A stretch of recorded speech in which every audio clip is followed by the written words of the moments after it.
If someone can let me know in the comments why this is happening for a second time, why the episodes were aired on TV out of filming order. And episode 130 does not show up till the next disc. But we did prototype last week, and today is Alliances 131. And is this a good alliance for Janeway? Is this a bad alliance for Janeway? Does this go 6 ways this Sunday on Janeway? We'll have to just talk about it. And hey, this is the D. Louise Book Series. I'm Christina, Kristina.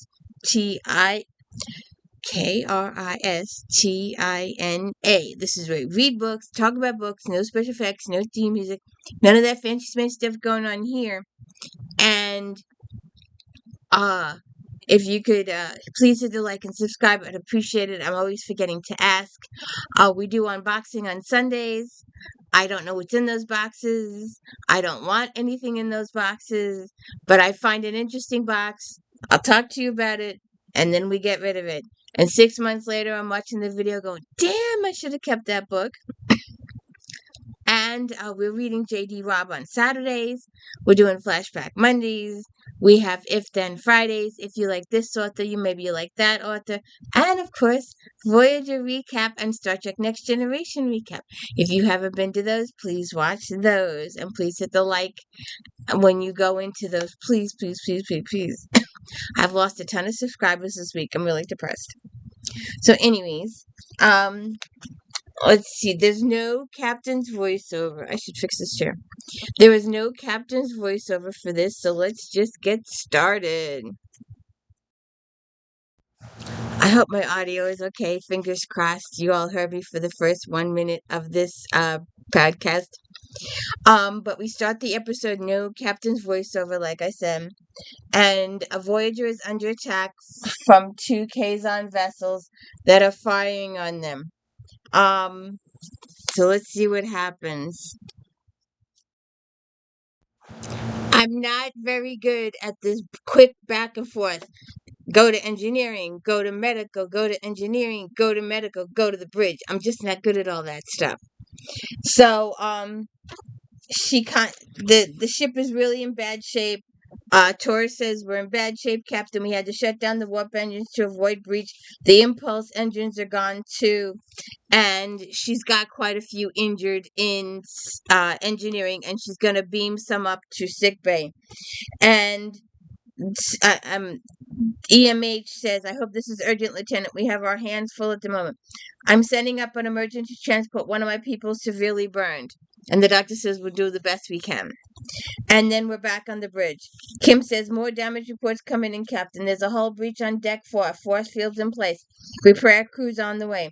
We've had casualties on all decks. No fatalities so far. Captain, request permission to give Torres a hand in engineering. Maybe I can help get propulsion up. So he goes. Tuvek, my readings indicate the navigational deflector has sustained massive damage. It will be necessary to repair it before we can achieve more than thruster power. Get on it! So then they're treating one of Torres's, B'Elanna's people, and he's not doing so good. He dies.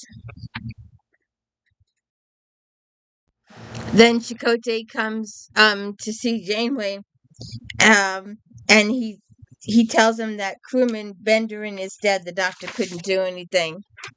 I'm sorry, Chakotay. I know you were friends. Will you arrange a memorial service? I'm on it. Was there anything else? Yes, like it or not, it seems we're in a situation where the rules have changed, and maybe if we're going to survive out here, we're going to have to start change too. What do you mean? When we first started our trip home, you made a conscious decision to treat Voyager as a Starfleet ship, with a Starfleet crew following Starfleet rules. That's right. Starfleet works well in Alpha Quadrant, but out here, maybe we should be thinking more like the Marquis. The Marquis had to survive on their own. We're up against insurmountable odds. We had to create our own opportunities for success because nobody was willing to help us. Sound like anybody you know? If you're suggesting we abandon our principles just because we're out of hailing range, Captain, this was the fourth attack in 2 weeks. We've lost 3 crew members to Kazon. A dozen more have sustained serious injuries. The ship has taken so much damage we'll be lucky to get warp drive online again. Until the next episode. And we can count on the fact that the Kazon will be back. I don't think we can afford to keep doing business as usual. Something to think about, Captain. So, they've got the officers in the lunchroom, and Chakotay is spelling it out for them. A lot of us can say we're alive today because of Kurt Benjamin. There was never a man to have at your side. Never anyone willing to take on the tough jobs. The first time I met him was a mining community on Telfa's Prime. Some of the miners objected to my sense of humor and decided they would break a few of my bones. There were 4 of them and 1 of me, and I was taking a beating. Suddenly, this man I'd never seen before came out of nowhere and evened things up. And they evened the fight up. So then they do some bagpipes and the thing finishes. And then Hogan comes to talk to Janeway. Now that the Kazon have stepped up their attacks, a lot of people think we're not going to make it out of here alive. I'd like to know what you have to say about that. Is there anything you have to say about that? I can assure you, you can speak freely. I'd give them what they want. Give them the replicators and the transporters and whatever else they're after. I'm sure you realize that would be in violation of the Prime Directive. I know all about the Prime Directive, but you know what? The Federation is 70,000 light years away. What does it matter what these people do to each other with our technology?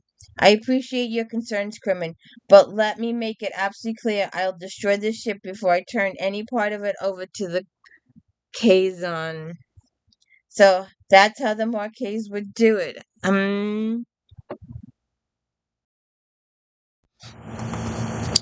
I wish they could do something about that mirror.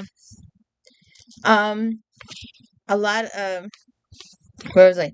It's all right, Commander. I know Hogan's upset. He and Brendan were close. But that's not why he thinks we should give the Kazon what they want. I think I've made my position clear. You have, but a lot of the crew feel they haven't had the chance to voice their opinions.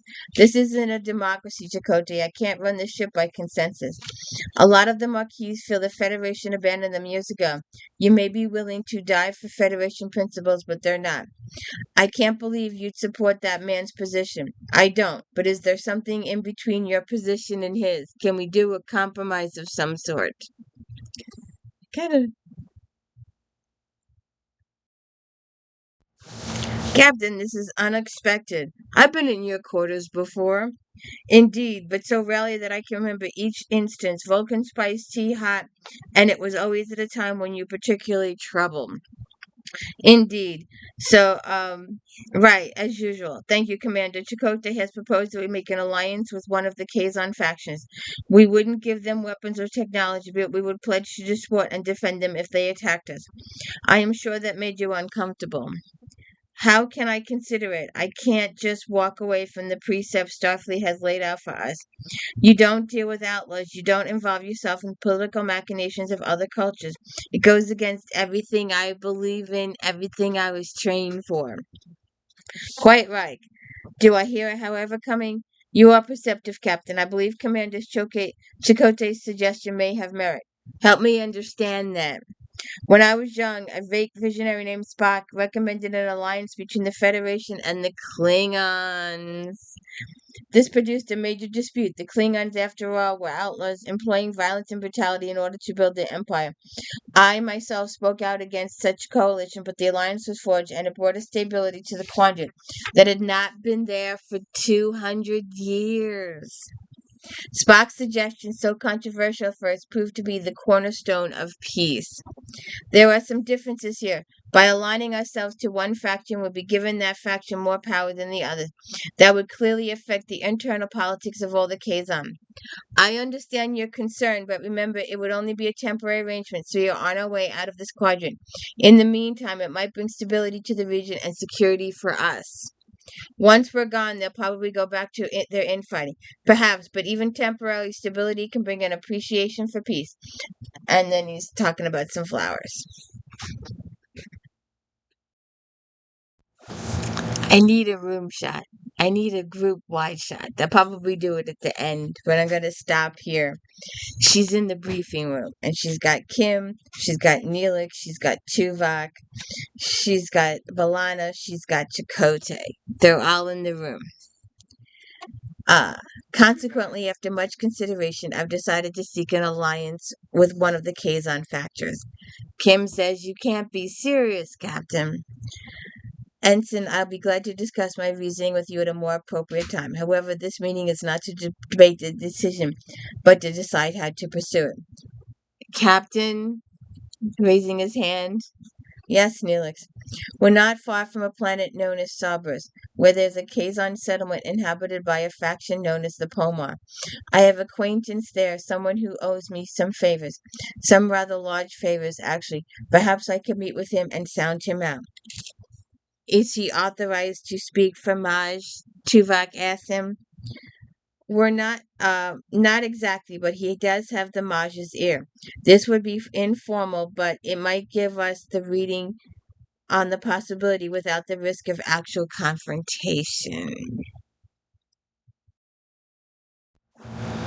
When you go back and you watch this episode, the captain is talking and then the camera pans over and these people are blurred. But the moment they start talking, they come into focus. Let me know if that happens with you when you watch it. Like when Janeway was talking, Kim was blurred. But the minute Kim started talking, his picture became more refined. Let me know if that happens with you. So, they continue talking. Uh, uh, Good idea, Mr. Neelix. Why don't we just contact Seska and form an alliance with her, Kim says. Actually, that's a good idea. You've got to be kidding, Chakotay says. Not at all. Seska has been trying to forge an alliance among the Kazon. She would jump at a chance to get our support, B'Elanna says. She's right, Paris says. If we went through Seska, at least we could ally Seth with the Nistrum. I think it's a bad idea, Chakotay says. You can't have it both ways, Commander. If you want to get the mud with the Kazon, you can't start complaining that you might get dirty. Fine, I'll talk to Seska. And I think it's a bad idea talking to Seska too. The person is a wonderful person, but the character Seska, well, you can go someplace. No, you've been through too much with Mr. Neelix. Prepare to take your shuttle to Cerberus. In the meantime, I'll make contact with Seska. Voiceover time. We show the ship for voiceovers and change of scenery. We show the ship. It's stardate 49337.4. After sending a sub-message to Seska and Nistramaj Cullen, we have received a quick response. No shit, Sherlock.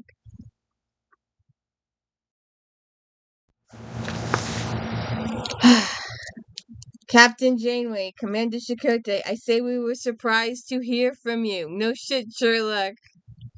Are you willing to meet with us? You made an interesting proposal. I've discussed it with Seska, and she assures me that you would not make this gesture unless you were sincere. I will talk with you. I suggest we rendezvous. We'll transmit coordinates to you.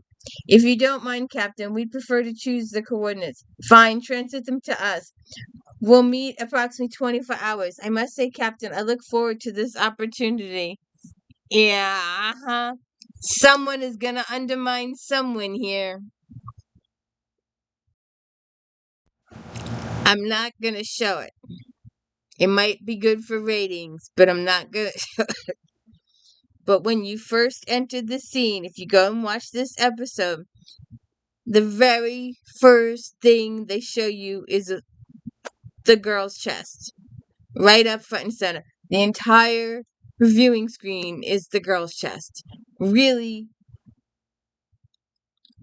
Do you need to sell this episode with sex? To really? Neelix goes to that Sober's place. Damn, I wonder. I have to look and see if this shows Because on my screen, I'm seeing the TV screen and inside the screen. It's just not good. Alright, let's go. So Neelix approaches them and says, I was hoping to find my good friend Ja Tessera. Has he been in tonight? Uh, and the guy points. Well, there we've got the chick.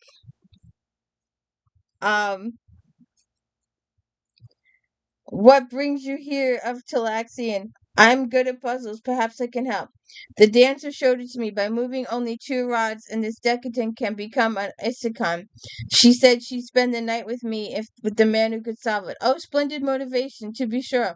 I might just be able to make your night a memorable one. How do you solve this? I might if you hear me out.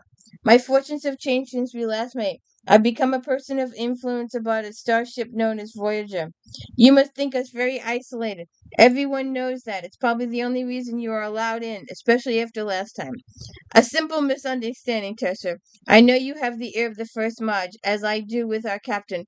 We could both be useful. Go on. My captain is interested in speaking to your Maj to discuss a possible alliance. Do you think he'd have any interest in such an alliance? An alliance between the Kazon Pomwa and the Federations? Any interesting thought? You're coming with us, and the guard takes them. Oops. So, Neelix was on that planet, right? They're going back to Voyager. They always show the ship first to let you know you're back on the ship. Like, we don't know we're back on the ship. But they show the ship first. Then they go to the actual thing in the ship. But they show the ship first. They always show the ship first. So Cullen is on board. You've made a good choice. The Nistrum will be a potential ally. We want to make sure the Nistrum will also be an honorable ally, that you'll adhere to the conditions we establish. We can let the Kazon factions know that Voyager has formed a coalition with you and will be an ally to any Nistrum ship or outpost we encounter. In addition, we're prepared to provide emergency supplies when needed: food, medicine, clothing. That will not what we will not provide in any of our technology or weaponry, Tuvok says. Understood. Just one other detail. An exchange of crewmen. An exchange. Yeah, I'm sure you agree that our alliance should represent a genuine partnership. Perhaps you could define that. It's obvious Federation crew on my ship, Nistrum crew on yours. Maj, I think that's a detail we should work out later, Seska says. I can assure you I would never agree to that. It seems a natural extension of your own proposal. We don't have to decide anything right now, Seska says. You gotta see this chick. Now, I'm not sure when it happens, but at some point Seska tries to have Chakotay's kid. Or pass it off as Chakotay's kid. I forget which. We haven't gotten there yet. We don't have to decide that right now, Seska says. I will determine what we decide and when. Yes, Maj. I won't have a woman dictate terms to me. Kala, I found the idea of an alliance with you distasteful. I was willing to explore a possibility, but now I can see my instincts were dead on, Janeway says. Talk to her, he says to Tuvok. Tell her to be reasonable. This meeting is over, Janeway says. So, you know my beef with these shows? How can you have dramatic acting when you can't see anybody? What the F is good with this if you can't see anyone? Seriously, there's 2 men dragging Neelix, but you can't see it. Yeah, they're in a cave. We know they're in a cave. But humor us and let us be able to see the characters. See them. We want to see them. See. Once your mage learns I am imprisoned, he will be outraged. Hurry up, the guard says. He won't look kindly on anyone who's made such an egregious error. What are you charging me with? How long will I be held? Go. Well, I assume you'll at least let me confer with counsel. I have the ability to reward handsomely anyone who shows me a bit of understanding.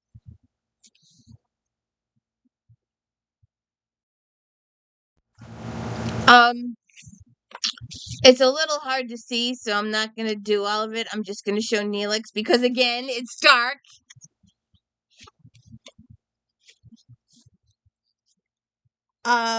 But there's a large group of people, and there's even small children. Um, my name is Neelix. I'm a Talaxian. I'm Mavis. My friends and I are Trabe. They hurt you. I wasn't walking quickly enough for them. Let's get the bleeding stopped, then I'll clean it. Why are they holding you? They seem to be detaining anyone who isn't Kazon.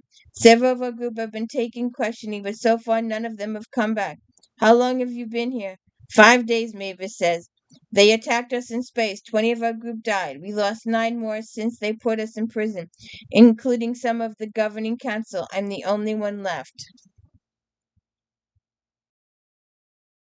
So, again, what's the point of having a guest star if you can't see them?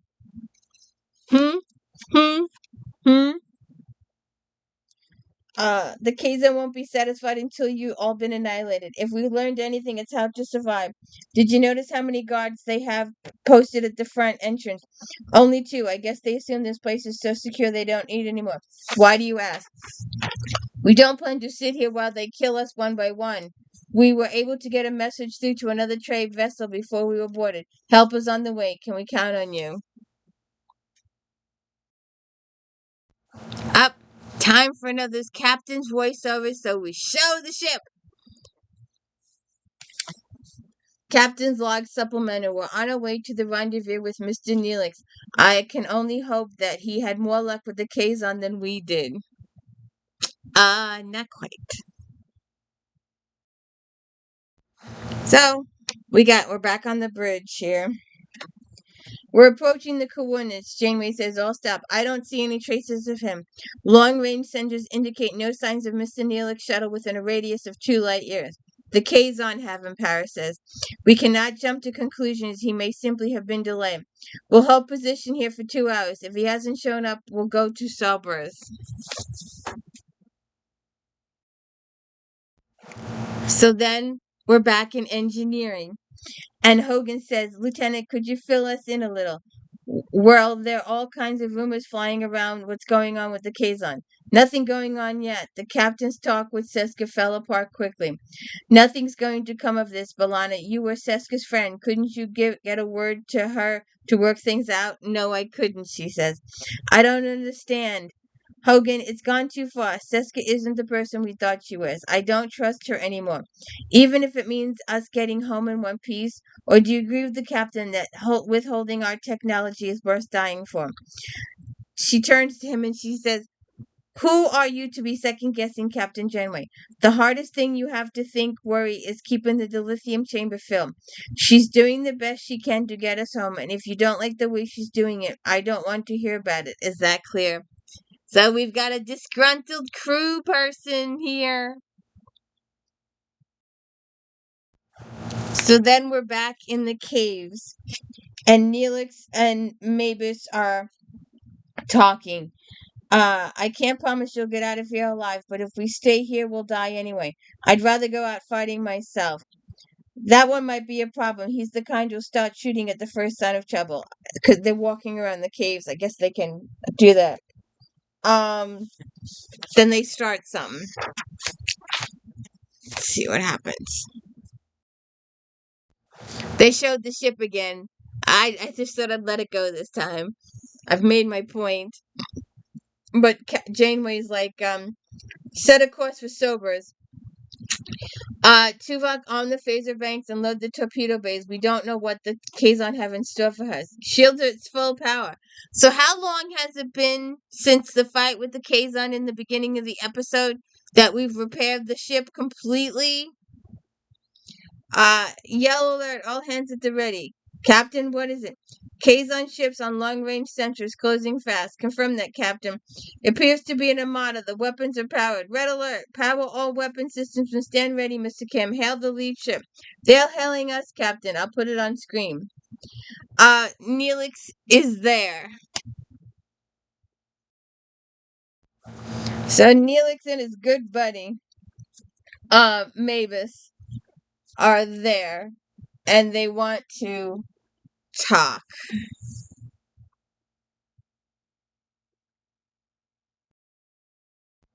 So they're having a talk in the private dining room. And apparently everybody showered and changed from being in those caves. Um, uh, I was 8 years old when it started. I wasn't even particularly aware of the Kazon. They lived in restricted areas that children weren't allowed to go near. I don't know how they lived in poverty and filth. I don't know they were prosecuted by the trade. I was told they were violent and dangerous, and that's what he believed. He was told that as a kid. You know, you're told if you live in a mixed community and you grow up in a mixed community, that's one thing. But if you grow in a community that's solid white or solid black, and your parents teach you certain ways, it's learned. Racism is learned and taught. But we won't go there. Um, so they have this big uh dinner here. It strikes me that in many ways that we're in the same predicament, separated from the lives we knew, searching for home. A goal you may well achieve, Captain, but the Kazon have refused to allow us to find a new homeworld. Every time we try to settle somewhere, they attack and drive us away. We're scattered like nomads with no home and little hope. It happened over 30 years ago, and the Kazon is still trying to punish you? Remarkable, isn't it? Most of the trade who persecuted the Kazon are either dead or old men by now. Most of us were children when the uprising occurred, and our children are innocent, but the Kazon's revenge is strong. You get hold on to something, it it drives you. It's their motivation for living. So apparently, we have a trader on Voyager who's trying to make his own deals because he's not too happy with the situation. Not good.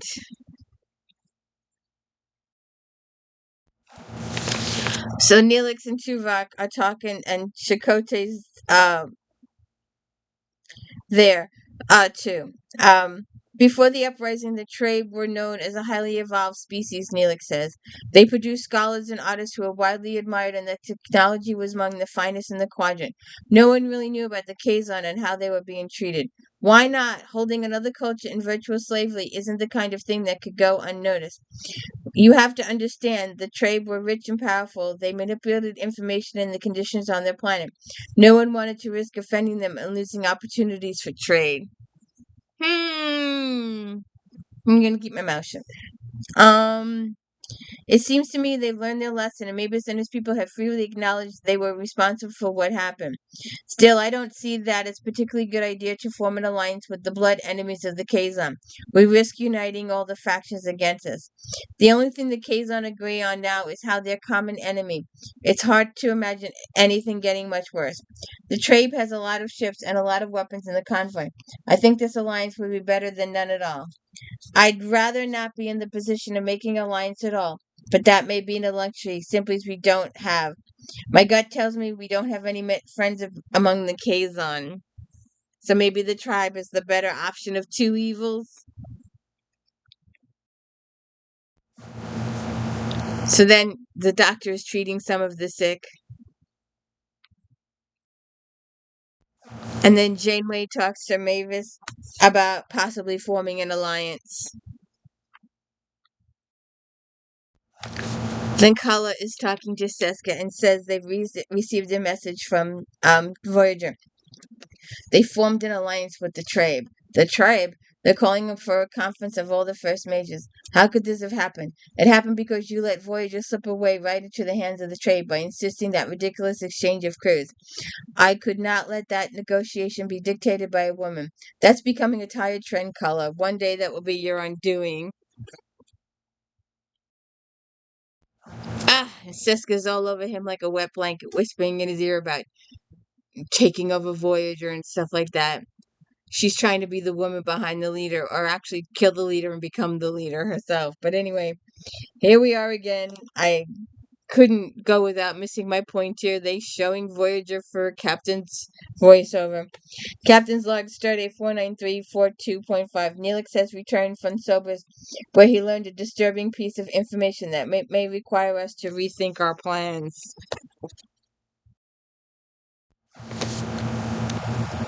He was a target, a band of mercenaries that operates in the system. What was he doing at the Kazon? Palmer arrested him. My contact on the planet said he was making a sketch of the conference site, and believe me, the Takrat are not known for their art. Who sent him? That's as much information as I got. Someone wants to sabotage this conference, one of the mages. Why miss an chance to wipe out your rivals while they're together in one room? If that's true, then one of them will undoubtedly try to leave before the meeting is finished.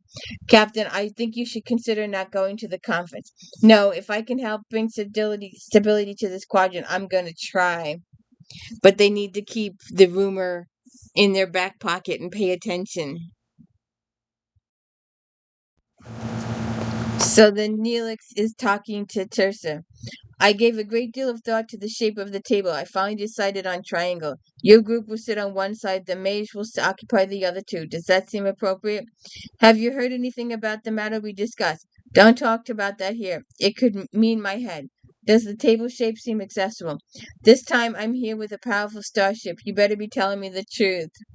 I swear I am. I want to thank you for making this possible, to have the conference here in Cerberus.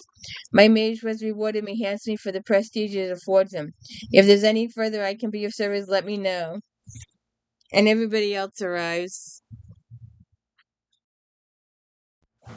So everybody starts arriving. Everybody starts little greeting talk, stuff like that. Our gracious host, Jamis, has provided food and drink to make our discussions more pleasant. We appreciate your coming. We hope this will lead to a new climate of space. Peace. With the trade, forgive me, I'm a bit skeptical. I understand after decades of antagonism, you're bound to be suspicious, but surely everyone here is tired of the constant violence.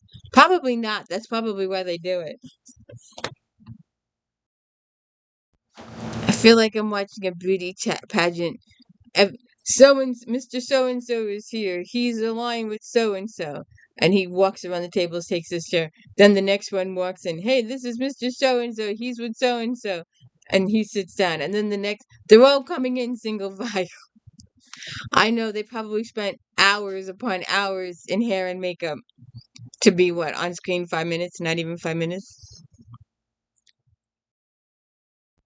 So one Marquise or make Kazon peeps are here. The other peeps are here. Voyager's at the head, and they go back and forth. They bicker. I won't pretend that our alliance wasn't an attempt to show show of strength. Separately, we and the tribe are vulnerable. Together, we are stronger. Are you threatening us, Captain? No. It's important that you understand our determination that it's not a threat, it's an offer. Negotiated peace among all of us will provide a greater stability in this quadrant. How could that not be a benefit to everybody? And they do some more talking, and there's uh an enemy approaches. Someone starts firing on the room where the conference is being held, and Voyager people are beamed up, I think. So Janeway is pissed. Nevis, you've ruined what could have been the greatest step towards peace in decades. Peace? A massacre? I could have decimated the Kazon leadership. It would have taken them years to recover. You planned this whole thing and used our goodwill to make sure you were successful. You don't know the Kazon. There's no dealing with them. Violence is all they understood. Or perhaps that's all you understood. You're naive, Captain. It's clear you have no understanding of the harsh realities of this part of space. What I've tried to do is much for you as for us. I am not grateful, and I want you off my ship. Chief, beam our guest back to his vessel. Captain, don't do this. You need us. I don't think so. The Kazon will be serving to seek revenge by not making deals with executioners, and they beam him away. So We're in the briefing room. There's no question we're more vulnerable now than ever. We have to take every measure to make sure we're prepared for an attack. I want continual diagnostic on all ship systems. I will schedule additional battle drills for all hands. Mr. Neelix, what about our food supplies? We're in good shape, Captain. We shouldn't have to stop for several weeks. Good. Lieutenant, what's the condition of our propulsion systems? Balana says we have a reasonable supply of antimatter. Barring any major problems, we should have maximum performance of both our warp and impulse engines. There's just one more thing I want to say. I hope there's a lesson for all of us in this. Although some of the species we've encountered here have been peaceful, others have governed by their own self-interest. This appears to be the region of space that doesn't have any rules. I believe we can learn something from the events that have unfolded. In part of space where there are few rules, it's more important than ever that we hold on to our own rules. And the prime directive, as a Federation ship should. See if I can do this without screwing it up. And that's the end of Alliance.